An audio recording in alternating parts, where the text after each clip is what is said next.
Everybody, welcome to Aniki, the podcast about anime with two brothers. I'm Ben. And I'm ready to go to the bone zone. It is quite a bone zone, is it not? It's the bone zone. A lot of boning going on. A lot of boning. Well, before we get to the bones, Okay. what have you been up to since last we spoke? Yeah, well, I watched a lot of the Bone Zone. Yeah, you were only supposed to watch one season, Yeah, well, it was pretty good. so you watched all of it. Anything So else? I watched all of it. I rewatched all of Kill la Kill. Oh, you did? What prompted that? Yeah, I did. Felt like it. That's a good reason. Yeah. Does it stand up to a second showing? Oh, yeah, that's super good. I mean, the animation alone is just, like, ridiculous. Then I got the Kill la Kill fighting game because I'm a monster. Kill la Kill fighting game. How good is that? You know, it's fine. It's an arena fighter. It's by the guys who do like Blaz Blue and a bunch of the other good fighters. It's their first arena fighter, i.e. a 3D fighter, as opposed to a sort of side-scrolly fighter. I know those aren't the technical terms and we'll get yelled at because those are not the right terms, but, you know, whatever. Do you progress through the entire show? It's an alternate telling. The first single-player campaign-ish thing is from Satsuki's point of view. That messes with the story a little bit, but not much. But you still get to fight like the whole student council?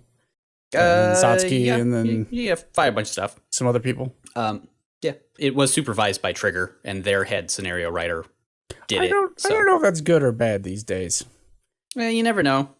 Trigger, you didn't watch Darling in the Franxx. No, I didn't. It did a Trigger. It's always aliens at the end. It's always aliens. It's always aliens. It's always aliens. Well, it wasn't aliens in Little Witch yet. You got me there. But they could release a season 3, and who knows? Yeah, and alien witches, witch aliens. Actually, I might be down for that. Oh, and lots of Fire Emblem. The game? Which Yeah. game? Which one? 3 houses. Oh, right. I forgot you were playing that. Still good? Yeah, no, it's really excellent. Good. I've been watching Copcraft. Oh yeah, is it remaining cool? For the most part, you can tell that they're covering books, and at times it feels rushed. Rush isn't the right word, maybe, but there are sections where they gloss over stuff. Like episode 3 ends the first arc, and once they wrap up the case, as far as like catch the perp and whatnot, like they just go through all of the aftermath in like a 2-minute montage. That's like, a little harsh. Yeah. And then the second arc was like 2 episodes, I think. That's one thing that I really appreciate about Bone Zone is that it feels like it has enough time for all of its arcs. It does. Which I cannot say for many light novel shows. I'm also caught up on Vinland Saga. Oh yeah, that's supposed to be excellent. It is quite good. The show is primarily about the young boy, and the 5th episode is a lot of him learning how to be on his own. Okay. And there's just a lot of yelling, saying damn it a lot, and yelling some more. And yeah. So if you can you got to get through that growing phase of your shonen character. If I can put up with episode 4 of Kill la Kill, then I can put up with a lot. Because that episode, still not good. Sorry. Which one specifically is that? That's the one where they have to race to the school. Oh, yeah. Yeah, it's not good. It's a bad episode. That's where I gave up watching it the first time, because I was like, man, it's lacking something. And then like right after that, it starts getting good. You can't win them all. I will say that on this watching, I finally got the pun of the Naturals election. So. Yes. Yeah. That's kind of surprising since you're like king of puns. See if you move the S. Mm-hmm. You see. Yeah. King of puns over here. Yeah, I mean, I do what I can. All right, well, it sounds like you really want to talk about Bone Zone, so let's talk about Bone Zone. Well, I mean, I can talk about Bone Zone. I am very, very crazy, very into my life. 世界のすべてこの心の中 I watch all of Bone Zone so I could play Bone Zone Picross, so. How is Bone Zone Picross? Out of I mean, it's curiosity. Picross. It's Picross, but with Bone Zone. You just draw the different characters? Do you draw little baby goats? What? Oh, you draw a little bit of everything. Oh, good. Are you going to send me your latest artwork? Yeah, because it's just like in the anime. Just 100% like in the anime. Yeah, that looks exactly like a dragon. Just toe to tip. Mm-hmm. Hang just on. like Bart, take it to the bank, boys. I got to move my chair back here. No, I'm still not seeing it. Kind of. Maybe? I mean, look, you see the eyes, and there's like the nose, and there's that's the mouth, I guess. That's the snout. See, just like in the show, 100% the same. If I scoot way back here and I squint, that's the same. It's the same. You can tell it's the same. It's the same. Totally. But no, it's a good Picross game. So this week on Aniki, we decided to watch the first season of Overlord. And then John here went and watched all 3 of them. Yeah, well, lucky for you, I've seen all 3 series twice and read all the books. So, how are the books? You're kind of like if on them, right? Well, that was Yojo Senki, I think you're thinking about. Was it? Yeah. Well, we can talk about the books in a bit. How did you feel about all 3 seasons of Overlord? It's pretty good. I definitely see why it's top tier isekai. It's probably one of the best ones I've seen since Log Horizon. I would go out on a limb and say it might be better than Log Horizon. Maybe. Log Horizon's really good at strategy, but outside of strategy, it sort of falls apart around the characters. There's some good relationships, but not a whole lot. Whereas Overlord is mostly character driven, and there's a semblance of strategy. Yeah. On some characters' part. Yeah. One person is strategizing a lot. Other people not so much. What I think I like about Log Horizon is that what it does really well is it takes its premise very seriously of what if video game logic, where Overlord, I wouldn't say quite ignores that, because really Overlord, you could almost just replace video game with D&D and everything would be the same. That's pretty much what it did. Yeah, because Overlord, it doesn't take the premise of I am in a video game world as sort of it's not taking that part super serious. It's taking the what if I was the level 20 main character of a D&D campaign and now I'm in regular medieval Europe? Yeah. What does that mean? Like it's one of those shows that's like, what does ultimate strength mean, Yeah. So if you haven't watched Overlord, you should, but let's pitch it to you real quick. The premise is there is a massively multiplayer role-playing game that's set in a virtual world called Yggdrasil, and the game is about to turn off forever. And this guy who was in one after of the top... 15 years, or 12 years. The novel said what tier they were. I think they were the 6th highest guild on the server, something like that, top 10. And this guy, it was his whole life. So he wanted to be there for when the server shut off. So he's logged in, server shuts off, but he doesn't log out. And some of the game still kind of works for him, but he also notices that all the NPCs and such are now real and talking to him, and he can feel stuff, which isn't supposed to happen. Yeah. It's very ambiguous whether or not he's in the game or he's been transported somewhere else or what's going on. They sort of brush that aside once it's established. Yeah, he's in there now. Well, yeah. I mean, so his guild hall, he's in his guild hall, but the rest of the world is not the same world as in the MMO that it was. Some of it is. The map is slightly different, and some of the mechanics don't work quite the same anymore. So he's not really sure what's going on. But he's trapped there, and he's essentially, for all intents and purposes, completely within the game, and he's become his character. Yeah. And from there, he just tries to figure out what do. What do? Where friends? Where am anybody? He's all alone Bert is what he is. You know all alone Bert? I don't. Should I look that up? I will send you the image. I mean, this actually does very well sum up all of Overlord. I found it. All of Overlord is just all alone Bert. I am alone. Where is friend? I'm am alone. Where is friend?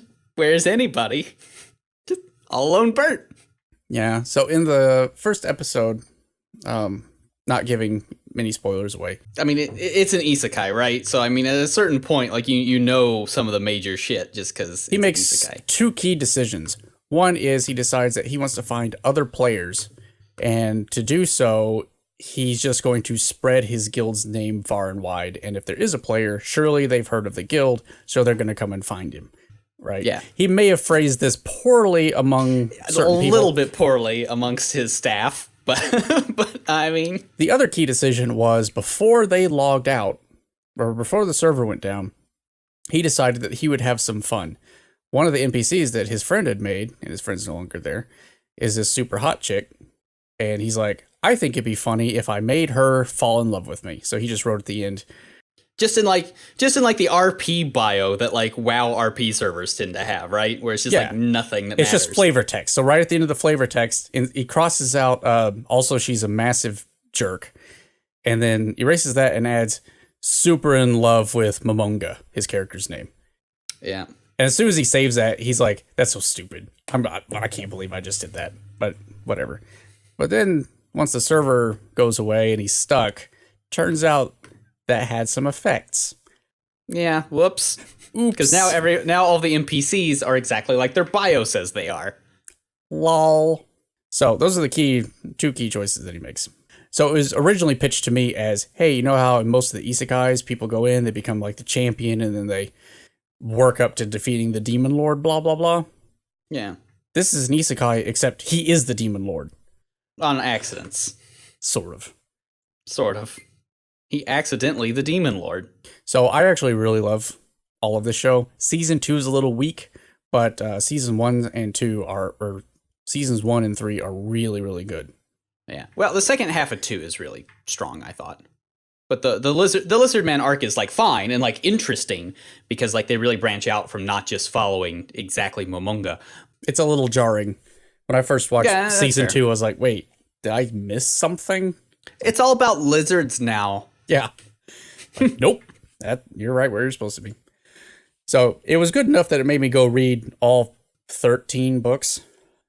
So only 10 are out in the States. So well, some were fan translated, so I read those too. I was seeing that he's thinking it will end at 20. So at least he has an end goal in sight. Yeah, which is good. That's always good in stuff like this. Otherwise, it'll go on forever and nothing will ever happen. Yeah. So if you like isekais and you haven't seen Overlord, watch Overlord and then stop watching bad isekais. Yeah, no, exactly right. Has good characters, man. And I love how jarring his character design and the character design of all of his NPCs are versus the regular world in which they live. Because it really is like your level 20 D&D character and all of the stupid ass edgelord OC NPCs you came up with when you were in middle school. That's exactly what it is. Because they're just all so freaking one-dimensional childish, but in like an interesting sort of way. Mm-hmm. It's like a bunch of teens made them. Because a bunch of teens made them. It's like, this is a devil guy, and he's the best at strategy. And then like when they all plort over into real world, he is the best at strategy because it said so, and he is. And you're like, what the crap, man? Exactly. So I guess let's go into spoiler land so we can just go into all these character bios in depth. I guess it's not even necessarily that he is the best at strategy, but he thinks Momonga is the best at strategy, so he then interprets everything Momonga says or dictates as being part of some grand strategy that he then tries to implement. What's wrong with that? 3 layers of bonkers, but it seems to all be working out. Oh yeah. Man, we should just go through all the characters because holy crap. Yeah, all the major NPCs at least. I mean, we can go through the seasons first, I guess, real quick. Yeah. Well, I guess the arcs, because each season is 2-3 arcs. I hear in the books, they're kind of all over the place, because like one book doesn't necessarily match up to one arc. They mostly match up. There are some arcs that are missing in the show that they cut, but yeah. So the first arc is the Undead King arc, and that's just where Ainz shows up, or Momonga shows up. Yeah. He helps save a village that's being raided. He does. This is where he finds out that, oh wait, a 9th level spell, no one can do that. Yeah, the highest anybody can do is like 5 on a good day. 5 is like an entire cabal, an entire nation's cabal of mages can maybe cast a level 5 spell. Well, there's that old dude later that can get up to 6. But most people, it tops out at 3rd level spells, and here he is able to cast 9th level spells, 10th level spells. Like it's nothing. This is where he figures out, oh wait, I am literally the strongest. I did not mean to do this. This is true. It does a good job establishing how other people in the world react to how powerful other people in the world are.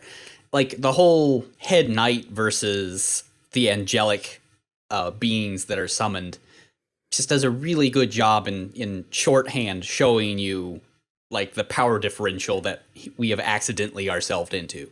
Well, and that's, I think, one of the good things about Overlord, and they don't really go into it in the series as to why this is, but usually in all of these arcs, even though Ainz is super overpowered, he almost never uses those spells. So he is limiting himself in that way. It's kind of like One Punch Man in a sense, where it's focused on basically everybody else, not Ainz. Yeah, it really is. And when it is focused on Ainz, he's either hiding somewhere or he's gotten into some sort of plan that he didn't know about. And then he's being very careful about what he does. Yeah.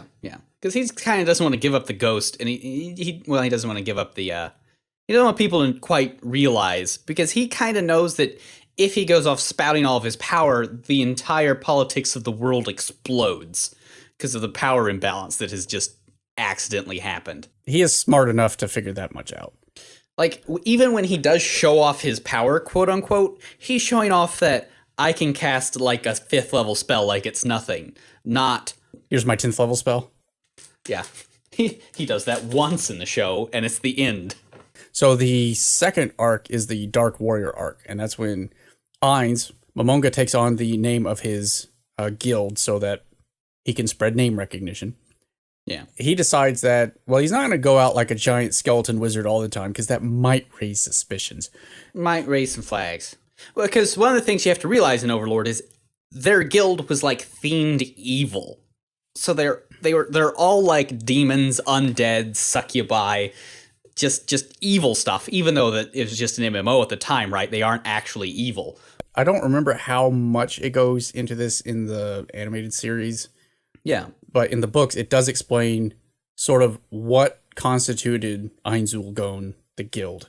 It was very specifically people who had jobs. Yeah. That had responsibilities outside of a game. And they all had to pick grotesques. Yeah. Non-human or monstrous character designs. Yeah, because they were tired of everybody else is always like paladin stuff. No one's using these cool designs. And because of the way Yggdrasil, the game, was set up, there was a lot of customization that everybody could do to their character, and they felt like that was being underutilized. So being purists, they basically exploited that as much as possible as a guild. So that's why everybody in that guild looked like that, but they weren't evil per se. Yeah. They just played the game as much as anybody else. Yeah. Ainz decides that he's going to create an adventurer, because that's a thing people do in this world. Named Momon, and he takes one of his Pleiades with him. Pleiades. There's 7 of them. It's the Pleiades. It's the stars. Japan loves it. But you pronounced it wrong. Whatever. Pleiades. Pleiades. I've heard it both ways. No, you haven't. If you have, somebody's wrong. It's the Pleiades. Anyway, they're battle maids, which is probably the best thing in the world. Is it? It is. What's funny is she takes out the most human looking one of them, but also the one that probably hates humans the most as his companion. Yeah. Yep. Because all the NPCs of the Tombs of Nazareth are also not technically human. Even the ones that look human. None of the NPCs were human in Yggdrasil, and they remain unhuman in whatever world they've popped themselves into. So he takes Narbarol with him. And unfortunately, even though he doesn't want to draw attention to himself, she's like an extremely striking beauty who everybody is in love with the moment they see her. And she hates all human beings and wishes to kill them at any chance she gets. So he's constantly having to hold her back and be like, could you not, please, just for a second? She's also always calling him Sama, which drives him up the wall. Or Sa-n, Yeah. which they had no good way of translating in the anime. You want to know something funny about Narborough? They sort of hinted at this in the show. Yeah. So she does have a skill that allows her to communicate with Nazarick wherever she is. Okay. So you saw part of it. She grows bunny ears. Yes. Yes.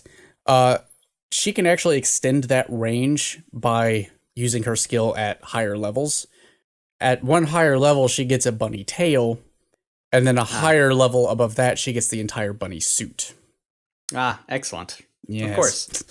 So, stuff like that where it's like, one, it's dumb. Two, it makes sense because they were from a stupid RPG MMO game. Yes.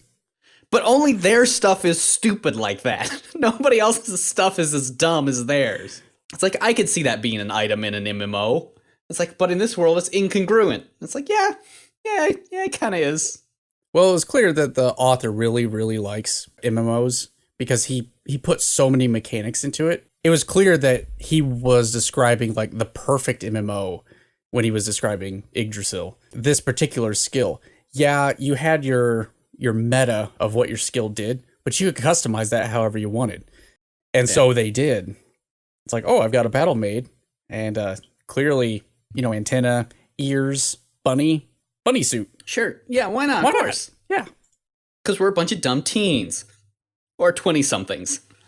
Look, it made sense at the time. The arc after that is the Bloody Valkyrie arc, which is where the little vampire girl, Shaltir, gets possessed. NPC'd? Hardcore PC'd, it seems like, She goes from being like a player-owned NPC to a wild NPC, which is like really interesting, and I wish we got more of that in the show, but I imagine that's a long-term plot in the books that will, of course, pop back up. Sort of, kind of, maybe, question mark. She's no longer owned by Ainz, so she defaults to like standard MMO NPC behavior, which is I ignore you until I am attacked, and when I do, I will defend myself no matter what. And I will continue to attack you until you're dead. I really like that whole arc because there are tons of dynamics and also crazy gameplay strategy that goes into this. That's just amazing. It's good stuff. The very last spell that he casts in that arc to finally defeat her, the goal of all life is death. Yeah. Unfortunately, the show doesn't talk about why that spell is so cool. Well, enlighten me. So the way the Yggdrasil skill tree worked is you started out with like undead sorcerer, right? And you could spec into different trees. And almost nobody picked this particular tree, but Ainz did, and it's called the Overlord. And if you fully spec out your Overlord, you get a very specific 10th level spell, which is the goal of all life is death, which kills everything within a certain radius. Doesn't matter what it is. It was a little confusing in the show when he cast that because suddenly they're in a desert. Well, I mean, I kind of understood what it did. I was like, oh, it killed literally everything. It created some sort of null life zone. It did, but it didn't just kill like all plants and stuff. Like it kills the soil. It kills everything. It's a really cool spell. And the show, if you read the book, the show was a delight to watch. But if you hadn't read the book, it was kind of a little confusing and a little underwhelming. That's fair. That's why the show is called Overlord. Yeah, see, I wasn't quite sure why that was, but it's like, oh, it's his class. Oh, fair. It's his class, yeah. And he was also the administrator of the guild, right? So he was like... Yes, there are many plays the on guild's the word. Overlord. I was upset that they didn't settle on calling him Overlord when they were deciding on what to call him as a king. Yeah, well, you never know. Maybe he will be once he's king of everything. I mean, that's fair. Nah, he's not going to be king of everything. It'll be Momonga. No, it'll be Momon. Momon will be the king of everything? Shadow puppet? Yeah. Yeah, that's the plan, right? Like, the overall plan is 100% make him kind of evil enough that it's playing the Star Wars Episode 2 trick, where he'll be on both sides, and he'll win one way or the other. You're not wrong. He'll either win by being Sorcerer King Ainz, or if there's a rebellion, he will lead it himself as Adventurer Momon, and win. Oh, so one thing we didn't point out in the Bloody Valkyrie arc is that it does introduce Brain. Which is the worst name? It is the worst name. The author isn't very good at names, except when he is. But Brain could have done better. Anyway, Shaltir attacks Brain, even though Brain thinks that he's like the best swordsman in the world. And I know it's a trope, but man, it never gets old every time somebody's like, well, I'm the strongest, biggest badass ever. And it's like, I'm going to fight one of Ainz's NPCs. It's like, oh. We can talk about him more when we get to all the characters, but it becomes somewhat important in the next couple of arcs. So the arc after Bloody Valkyrie is Lizard Man Heroes. Yeah, I kind of like Lizard Man arc. It's very different, but I kind of dug it. I didn't like it until they introduced the female lizard.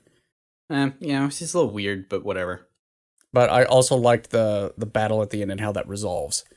Yeah. Because I was not expecting that ending at all. Like, it's an interesting arc because you sort of see Ainz from somebody else's perspective for the first time. That's true. Yeah, sort of used to him like, oh yeah, we want him to win. Yeah, that'd be great. Until you see it from these four lizard side. people who have no chance. No. Well, and they think they do. And you're like, yeah, but they don't really, though. It's really great that that's whole arc, they've built up the power of this frost sword. And they finally use it and it's like, oh yeah, that's pretty cool. Frost sword. And then when Ainz gets a hold of it, he's like, yeah, this thing just has a level 3 spell imbued in it. That's it. That's cute. Yes, yeah. And this is their like major treasure, their secret weapon. Yeah. Oh. It's like, oh, that's cute. What a nice little magic item that I might melt down to use its mats to build something better. So I forget the exact reason why they originally went after the lizard people, but I like where they ended up going with it. They decided, hey, instead of just wiping them out, let's see if we can administer an actual civilization within this world. We'll see how well that goes. The original, at the end of season 1, they say that, you can only raise like 3rd level undead using a human corpse, but there are lizardmen nearby, and they're technically monstrosities. So maybe if we raise them up, we can get better high quality undead. And because Momonga slowly loses his humanity, he stops caring about such things. He's not like a bad guy most of the time, but he certainly, when somebody crosses him and he wants them to die, he doesn't care anymore. Well, he has a very strict moral code, and the moral code is, I'm going to protect Nazarik's interests. Yeah. And that's it. So as long as you don't go against that, you're probably fine. He's an excellent lawful neutral to lawful evil character. I would say he's probably neutral, yeah. Probably lawful neutral with tendency towards evil. That'd be my guess. I'd take that. Because he has no problem with torture or human experimentation.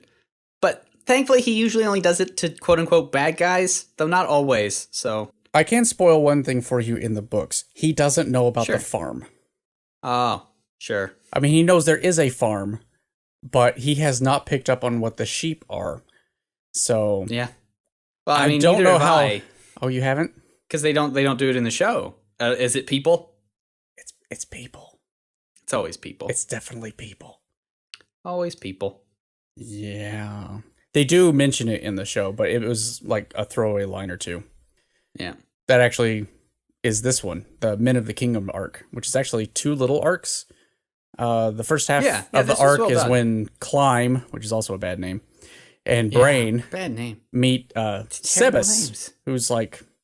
He's not the leader of the Pleiades, but he is like their overseer. He is Combat Butler.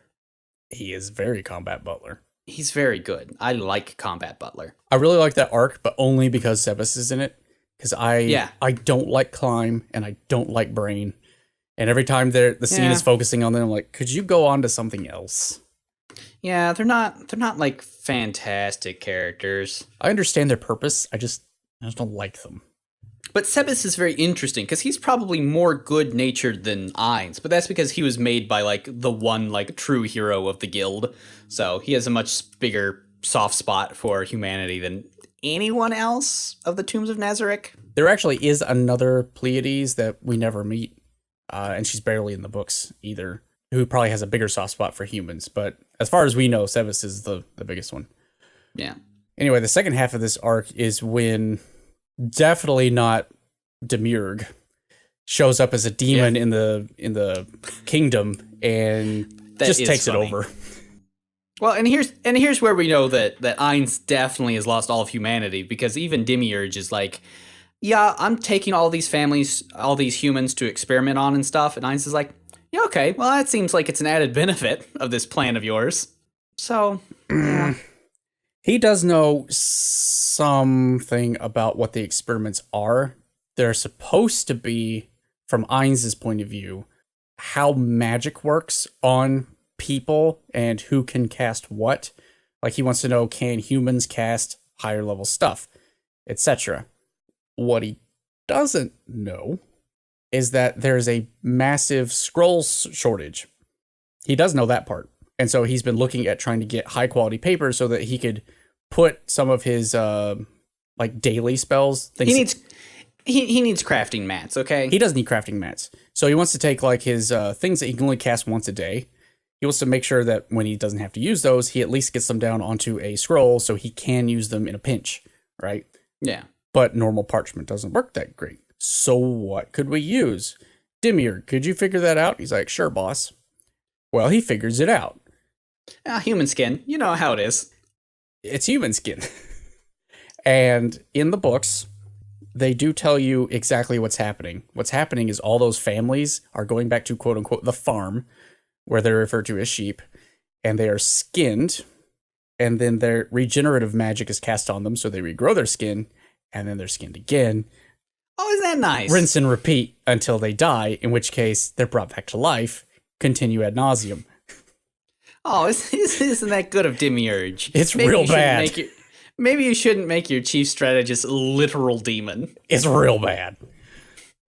But Ainz, to his credit, does not know that. Demiurge keeps telling him, the sheep are fine. I got more stuff from the sheep.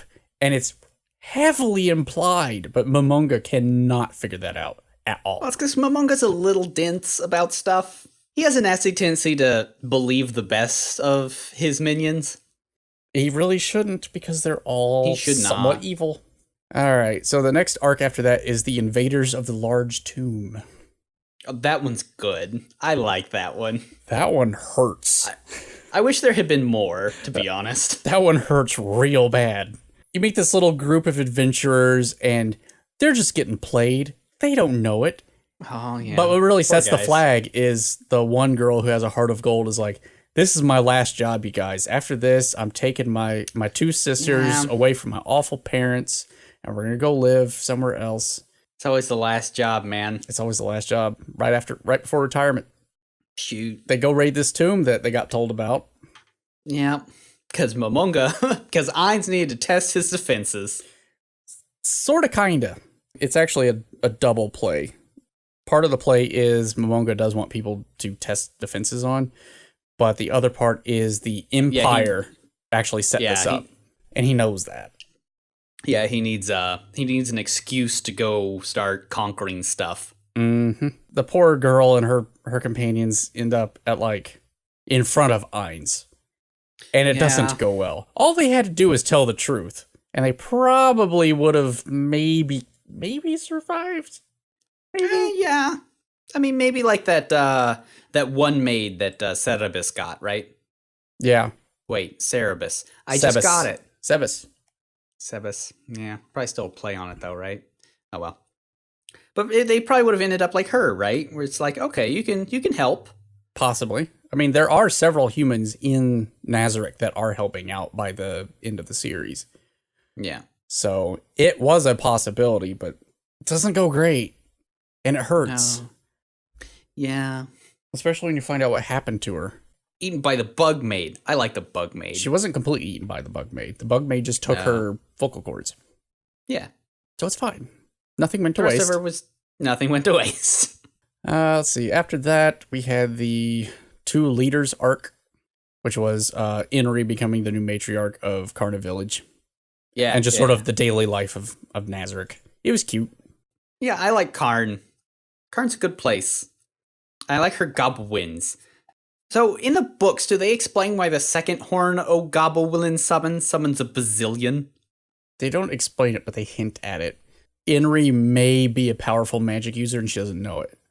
That makes sense. because it is only supposed to summon the same amount of goblins, and somehow she got all the goblins. All the goblins. Yeah, it's implied that she is more than she seems, but nobody knows it, not even her. Well, it's also slightly implied that maybe this is the same world as Yggdrasil, only like 600 years in the future from when Ainz knew it. Could be. There's some implications of that, right? Because they keep going on about something weird that happened 600 years ago when all these heroes were around, but all the heroes are gone. It depends on whether or not you want to take certain side stories as canon or not. Ah, fair. So I wouldn't know any about that. I just know the anime. well, in the anime, they do say that there were heroes centuries ago, like the 10 great heroes or the 13, 13. I think. And there were a bunch of heroes, and they did stuff. It might have been Momonga too. Don't know. It's questionable. I do like, though, in the daily life of Nazarick stuff, one is you get an hilarious bath scene. Yes. And just him trying to organize a bath together with all of his bros, which they're all very confused by. And the other part where he originally only wants to protect Incarnate Village, Ari, and his grandmother, so he can produce better potions. Those are the only two. Then he decides to protect Inri as well, both as sort of an experiment and also because Ari's very happy and will work all the time if Inri's around. Yep. But then when he invites them to Nazarick and they bring the little sister along, He's like, okay. Okay, 4. Protect. Okay, four now. 4. So that's cute. The one after that is the Magic Caster of Destroy arc. It's kind of the turning point, right? This is the last arc that's in the series so far. This is where they decide, you know what? I'm going to be a nation now. Deal with it. Yeah. I'm going to take over the city that I've always been adventuring in. I'm going to take over Karn Village, which I had already sort of soft taken over already. And you're just going to have to deal. He aligns himself with the Empire because when he asks the kingdom if he can have the town, they're like, no, screw you. So he's like, okay. Well, you and the Empire always have this yearly war anyway. I'm just going to join the Empire this time and have at it. And there are grave miscalculations on all sides, except his. On all sides. I am a big fan of how the Emperor of the Empire is like, we'll see what his biggest spell is. That way we know what to prepare for. And when we need to turn the whole world against them, they'll know. Sure, it's probably like a big spell, probably kill 2,000, 5,000 people. Yeah. But that way we'll know what we're getting in for. And they're like, okay, use your biggest spell. And he's like, okay. And he kills 70,000 troops. At once, yes. And then it summons 5 giant... baby goats. Well, yeah, but they're Cthulian. Shaboths or some such. I want you to see what these things look like in the actual illustration in the book. Because the show ran out of budget. Yeah. So in the book... I like how excited he is that he's like, oh, I got 5. Normally just 3. Yeah, this is a new personal record. I set a record. So this is what they look like in the book. Yeah. Shaboths. Or whatever they are. Dark young. Yeah, Dark Young. But yeah, in the show, they don't look anything like that. They're they're basically a raid boss, and he summons 5. 5 of them. Oh, yeah. Whoops. I have to show you if I can find it. This is a real page from the book. Now, you don't have to read Japanese, but I can translate Gucha for you. It's splat. Oh boy. It goes on for a nice? full half page. Good. Of just splat. Good. It's called Splatfest among the fans. Because that's what the Dark Young do. So not only does he kill 70,000 troops with just the casting of the spell that summons 5 Dark Young, but then 5 Dark Young go around splatting things. They splat everything. Everything is splatted. So, I mean... It's real bad. That's just one of the things he can do. And that's when everybody realized they've made a very big error. We screwed up, guys. We screwed up real bad. I am a big fan of his duel with the chief knight of the kingdom. I like how that ended, even though it makes me sad. First off, it's a very manly fight. And second off, I just love how Ainz is like, oh, classic newbie mistake, didn't protect against time stop magic. Well, it's going to be a red flag on that one. Sorry, bud. Rule 1 of PvP. You gotta have a defense against those time stop spells. I mean, you make fun, but in the books, basically, before any fight, he does internally strategize all these different things. Yeah. And so, if you've read this far, you know that he should have cast against time stop magic. So, it was kind of on him. Yeah, exactly, right? Because, I mean, even, like, Ainz has, like, a ring on every finger, and almost all of them are, like, anti-PvP items, because they're like, hide how much magic I have, or hide how much HP I have, or hide everything about me so you don't know what's going on, which is, like, I mean, that's real. That's what you kind of have to do in some MMOs, is just keep everything hidden, so whoever is attacking you doesn't know. And yeah, if you can use time stop magic against other PCs, they should probably have a defense against that. Maybe. He didn't. Poor guy. But I do like how it's handled by everybody. Yeah. I'm not really sure how that's going to resolve. I know that Climb ends up, he wants revenge, but only because Gazoff got killed by Ainz. I don't think that he hates Ainz specifically as a person. And he's also very virtuous, and he's like, he's a threat to everything. I mean, he's not wrong. But they all act, quote-unquote, honorably in that fight, and I like that. Mm-hmm. They do. It's good. Because even Ainz is like, are you sure about this, brah? You know you're just going to get, like, gimped. And he's like, I know that, but I still have to do it. He's like, well, that's good on you. I can give you a little bit of an overview of what happens after this if you want. Sure, yeah, go ahead. Okay, so the arc after this, he actually does take over that town. And everybody's very skeptical at first because he's got all those Death Knights running around and everybody's scared of those. But then they realize very slowly that the Death Knights and all the zombies, they work 24/7 and they take no resources to produce things. And actually, it's pretty nice if you can get past the fact that there are Death Knights running around and everything's actually okay. And everything's fine. So he starts building up his campaign of propaganda. I'll put it that way. Yeah, it's a propaganda campaign. You know, I do like the Death Knight thing. It makes me really happy because, like, the chief head sorcerer of the Empire, they have, like, a Death Knight in a basement. And he's been pouring all of his resources and all of his knowledge to try and gain control over this Death Knight. And then when he meets Ainz just, like, kills somebody and raises a Death Knight from its corpse. And he's like, now wait, hold on. That's not fair. Yeah, he just receives this head in a box from the Emperor, who is the fall guy for the invasion of Nazarick, the arc before. That's his head. And he's like, well, it'd be a shame to let this head go to waste. What do I do with it? I'll just make a Death Knight. Here you go. Go stand over there. Yeah, go stand with the others. And they're like, others? All of them. There's so many. A lot of political intrigue happens in the next arc from this.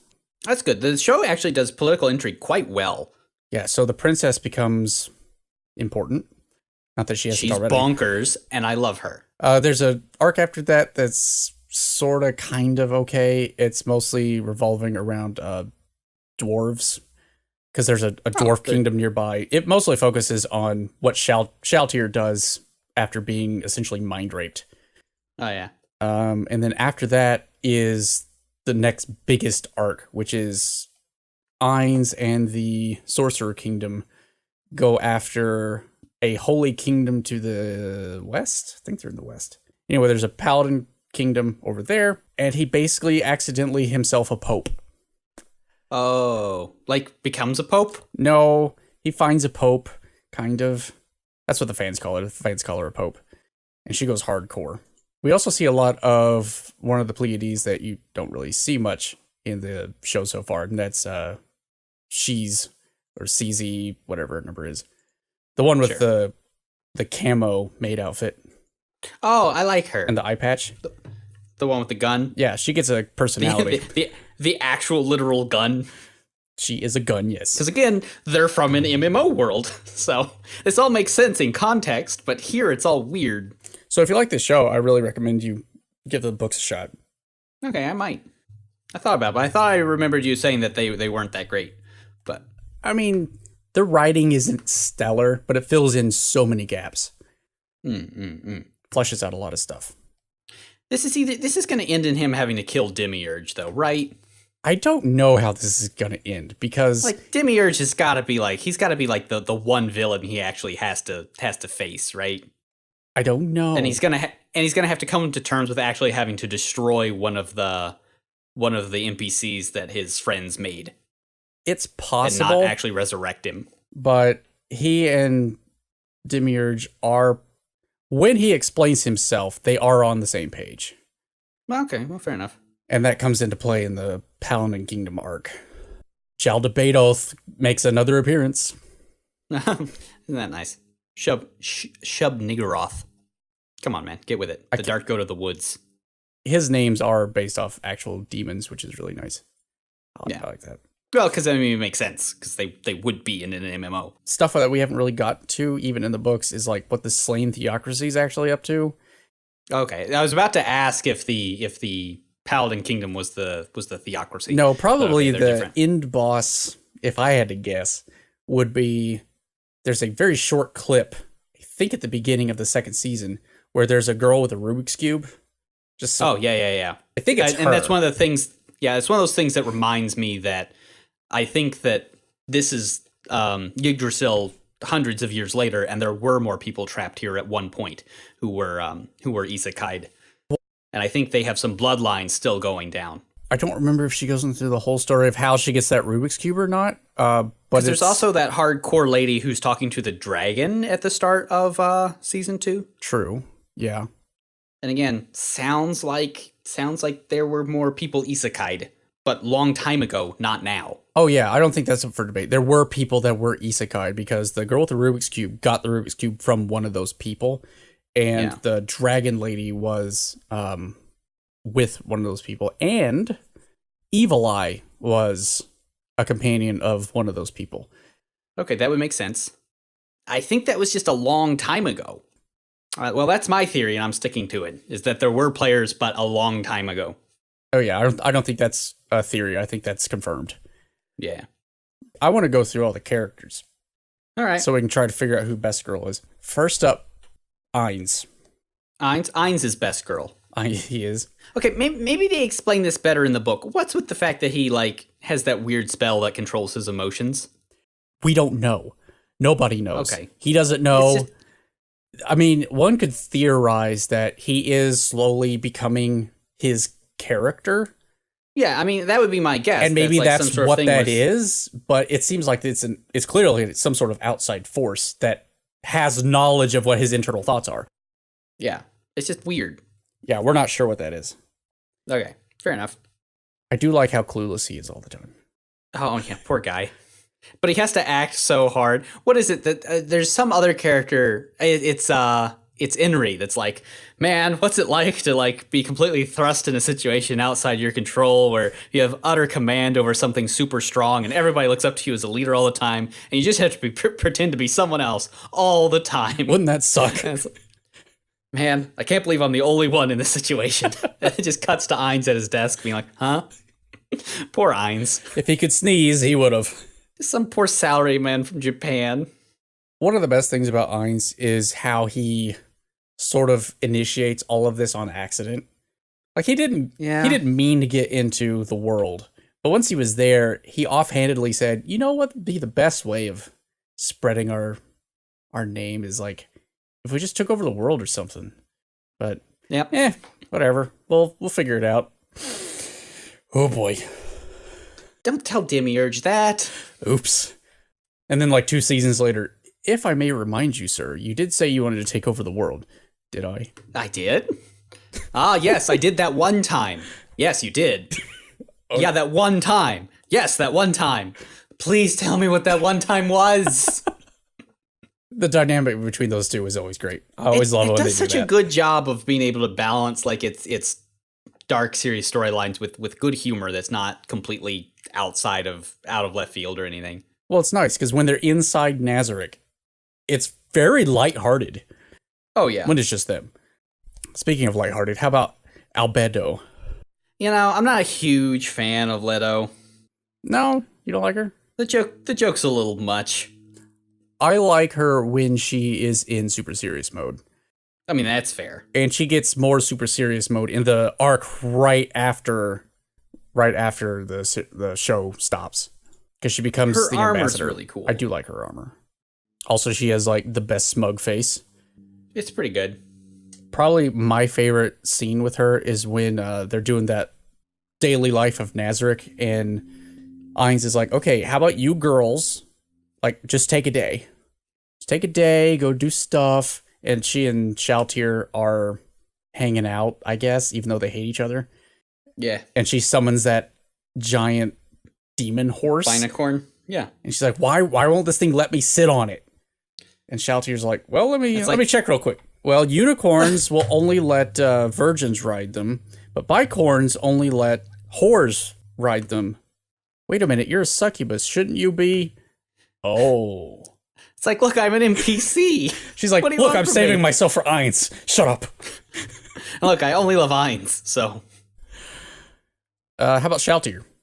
Shaltir, I'm a big fan of Shaltir. I like her. I like how they do a good job of making her true vampire form utterly grotesque. I'm a fan of that. It's horrifying. And not at all what you expect. It's pretty bad. I think the only thing that comes close to that level of vampire grotesqueness is probably Blood Plus. Yeah. And it's probably worse than Blood Plus. I don't know if they really mention this in the show, but she is quite a little sultry wench. But only... Oh, wow. She only likes women, and she likes Ainz, and that's it. Yeah, I was going to say. Oh, is this true from the book? Yes. Hold on, let me see. It's very explicit in the book. No. I'm grabbing this art of Shaltir's true form. Is this a pull page from the books? Yep. That's her. Yeah, that's good. Pretty little thing, isn't she? In the show. That's good. Let's see.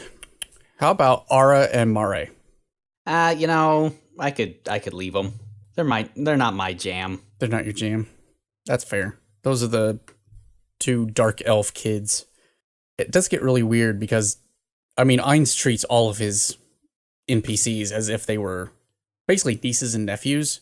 But these two in particular, he treats like very small children. He wants to raise them right, even though they're like 100 some years old. Yep. Standard elf rules. It's pretty funny. Especially that Mare never really finds out that he's dressing like a girl. He's just like, my creator dressed me this way, and this is my uniform. Oh, well, okay. I see what you did there. Yeah. Who made them? Was that Touch Me Sama? I do love the original guild member names because they are such MMO names. Aren't they, though? Family. No. Occupation. Creator. Oh, I can't pronounce that. Oh, is it the Araragugu? Yeah, it's or whatever his name is. Oh, yeah, Buku Chamgama. Chagama? Buku Chamgama. Yeah, but now I can take or leave them. I do like how one's a ranger. That's kind of cool. But that's about it. How about Demiurge? Demiurge, I do like his character design a lot, and I like how he turns into a giant demon toad, which is really good. Very Beelzebub-y. That's his true form, an evil by the fly way. thing. Yeah, no, it's good. But he's an evil son of a bitch. You think? What's funny is he was made by probably one of the nicest players. Well, I mean, yeah, you don't think it's going to be real when you write a stupid little backstory. He's such a nice guy, though, to those that are his allies. I mean, that's true. And again, like, what's interesting, though, one of the interesting things about the NPCs is how it's minorly implied that they become more like their creator. So who knows? Well, they are, quote-unquote, their children, so... Yeah. But yeah, he's super nasty. He's a bad dude. I really don't like this guy, but I really like this guy. I mean, he is very evil and very smart. I guess that's what happens when you're a literal demon from hell. How about Cocutus? I have a soft spot for Cocutus. I like how he's a giant big bug man. And he's one that's been shown that he can learn. He did learn. He learned such a valuable lesson. He learned good lessons. We just take nothing for granted. We didn't really cover... I mean, Victim was there, but we still don't know anything about Victim. And the other guy wasn't mentioned. Pandora's actor. Okay. I love Pandora's actor. I love him because of how much Momonga hates Pandora's actor. Because as you say, But how useful it is. it was an MMO. And he's like, I thought these things were cool back when I started. Yeah. What's funny is when he first sees Pandora's actor in the show and in the books, He's like, please ignore him. Please ignore everything he says. he had forgotten that he had made him like he is. And he's usually nothing can flummox him. Not much phases him. Nothing phases him, especially when he's in Nazarick and among his minions, because he wants to be the leader. And he embarrasses them so much. He's like, could you stop it? You're embarrassing me in front of the ladies. It's like, come on, man. He's just so bad. Well, and it also implies of how seriously he did not take the MMO as far as like an RP standpoint goes, right? Because he's like, I think when he at the very start of the even show, when he opens up one of the NPCs' backstories, he's like, man, they put a lot of work into some of these. I barely did any of that, and it's like, oh, and it shows. It shows, Ainz. Unfortunately, this is like the only scene in the show where we get to see CZ do anything, but what she does is amazing. Because Pandora's actor is just doing this ridiculous, over-the-top acting. CZ, who doesn't say anything, just turns to the side and goes, and that puts Momonga over the edge. He's like, dude, we gotta have a talk. You know, all of this? Just stop this. Please, just all of it. Please don't. I need you to go home and think about why you are and change that. Change everything about yourself, please. How about the Pleiades? I kind of like the Pleiades. Starting with Sebes. Sebes is awesome and amazing and great. So all of the Pleiades are like, they have true forms that we never see, although it may be slightly more accurate to say that they embody a certain thing, but they are always in maid form. Yeah. So it turns out Sebes is actually a dragon. Oh, that's cool. That's why he can punch a guy to death, and he did. To no head. By the way, that whole scene where he tries to infiltrate that place to get his pet back is great. In the book, you get a full couple-page backstory on each of those people, and he just bam, all dead when they're in that courtyard.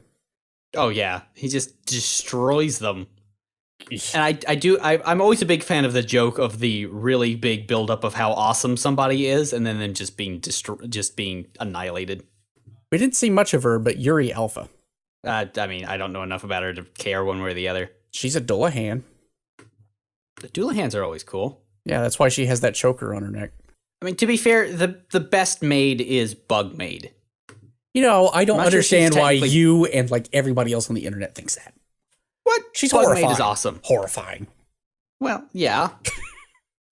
She's horrifying, but she's best maid. I don't think she's part of the Pleiades, though, is she? She is. She's Intima Zeta. She's got to be one of the lower rank, considering that she was one of the few NPCs of Nazarick that you actually see get pretty well plummeled. Well, the Pleiades on the whole are lower level. Like the higher level, You got Sebes, and then all the other ones are pretty similar spec'd out. What happened to Intoma is she got overly confident and just went up against the wrong people because they had anti-bug magic. Well, they had anti-bug magic and somebody who's like an inheritor of... Yeah, Evil Eye is on the level of the Pleiades. No question. Yeah. But how about Lupus Regina? Oh, she's got a cool look going on. She's a young About all I know about her is she, a little bit. She just takes care of the village. She's just a little nuts. She's insane. Schizo. Yeah. Yeah, she's a sociopath. How about Nobril? She's cool. I like her battle. Her battle maid outfit is pretty typical, but it's good. I just like every scene with her in it because I think she's best. But that's just me. She's pretty cool. Don't see much of CZ at all, but she is an automaton. She's got a good look going on. She's an automaton. By the way, Lupus is a werewolf, if that wasn't clear. Oh, stand reason. Narbril is a doppelganger. Okay. CZ is an automaton. Yeah. And then you have Solution Epsilon. Who's an ooze. She's a slime. She's a low-level slime that got unlow-leveled, and she loves eating people. Yeah. She really doesn't like people. She's good slime. No, she does not. By the way, when she eats somebody, it takes several weeks for them to fully dissolve to a point where they're dead. Oh, that's good. Yeah, standard like gelatinous cube rules where you just don't want to think about it too long. Yeah. By the way, I think the one other person that we definitely talk about in Nazarick is Eclair. Which one's Eclair? He's the assistant butler.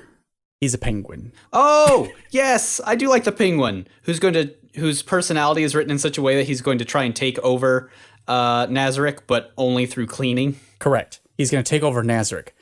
And if anybody else ever said that, they'd be instantly be put to death. But Ainz is like, well, he was written that way. And everyone else is like, that's just what he does. Yeah, but he only tries to take over it by being the best butler. It's very good. By the way, Albedo has 2 sisters. One... Does she? That you meet in the book so far, and was cut from the show for some reason. Negretto. Her face has no skin, and she has a bunch of dolls, and she lives in a creepy place, and it's very scary. Well, I can't imagine why you would cut someone like that. Let me pull up a picture of her. Is there a picture of the cockroach overlord that's like the floor guardian of floor 2 or something? You only see him in shadows as well. That's Negretto. Sometimes you just get ambushed by a crazy lady with scissors and no face. Oh, well, that's fun. As you do. She also has Albedo also has a younger sister. She apparently is an NPC that's stronger than Ainz is, but she is in a deep sleep because everybody's afraid of her. Ah, well, that's fair. We haven't seen anything about her. She's called Rubido. Stronger than Ainz. Stronger than Ainz. I thought Ainz was max level. That's the thing, is the book shed a lot of light on this. In the show, he's sort of shown as he knows he's the highest level guy and doesn't really worry about a lot of stuff. But in the books, it's very clear that he knows that as an overlord and as a spellcaster, he's really vulnerable. That's why he doesn't take a whole lot of risks. Oh, yeah. Because he does not know who's waiting in the shadows. He doesn't know what's going on. Everything's up in the air. Okay, so he's like an extremely strong wizard, but he's glass cannon because wizard. Yeah, when he goes up in that fight against Shaltir, for real, if she had played out the fight slightly differently from the start, he would have lost. Like, there's no bones about it. Pardon the pun. Yeah.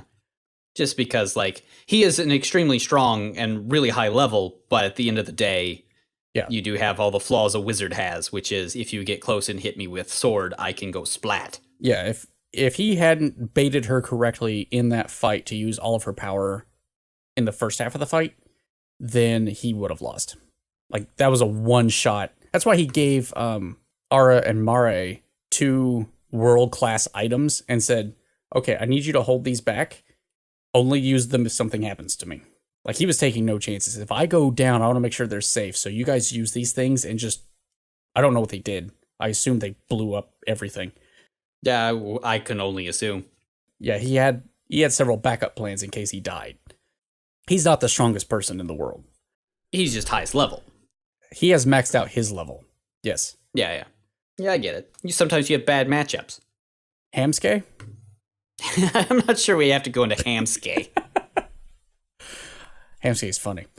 Well, one person I do want to get to, because maybe best girl, who knows, is Evil Eye. It's Princess? Oh, okay. We can get to Princess too. Sure. She's a vampire, I guess. Yeah. She is a vampire. But 2 things. One, she has a giant crush on Momon. Yes, she does. Which is going to be really funny when she figures that one out. And the other one is, you know how people said that the 13 heroes defeated a evil vampire princess back in the day, and maybe this is her again in Shaltir when she's out in the forest? Maybe she's back. It's actually Evil Eye. It's actually Evil Eye. She doesn't want anybody to know that. So I can imagine. She's important, more important than the other members of that dumb group. Yeah. I'm rooting for Evil Eye. And then the princess. I'm rooting for the princess. I like how Dimir just, I don't know how he did it, but he figured out that, hey, this princess, she's our ticket. Yeah, she is, because she's bonkers and highly motivated by one thing and one thing only. I'm going to keep my climb alive. Which is, I love climb. Well, not even necessarily alive, right? Because, if he gets rezzed and, he's super weak, guess who gets to take care of him forever? Endeavor. It's me, your good friend. Well, it's not only that, but she's also promised to be an area guardian within Nazarick. So she'll be technically one of the, just like Albedo and Demiurge. Apparently she'll be one of them. I don't know how that'll work, but she'll be one. Killer, Razor, I don't know. All sorts of weird, dumb magic you can do. So she only wants power and she wants climb. And that's it. Yep, that's it. Because she nuts. And she'll sell out her whole kingdom for it. Yeah, she's bananas. Highly motivated. Very highly motivated. We need more highly motivated people in this world. Highly motivated. All right. Overlord's great. Go watch Overlord, even though we spoiled everything by now. Or you can just go watch the one image of Overlord, which is All Alone Bert. This is true, except he doesn't kill anybody. Okay, so next time, I think we're going to watch Hitori Bochi. Hitori Bochi no Maru Maru Seiketsu. Yeah, that. Bochi Hitori's Blank Life. Or The Blank Life of Being Alone. Yeah, I was going to say, Hitori Bochi actually means something. So, I mean, it may be her name, but that's an actual word. She's gonna make friends, and we will all make friends, and it'll be delightful. So we will see you next time.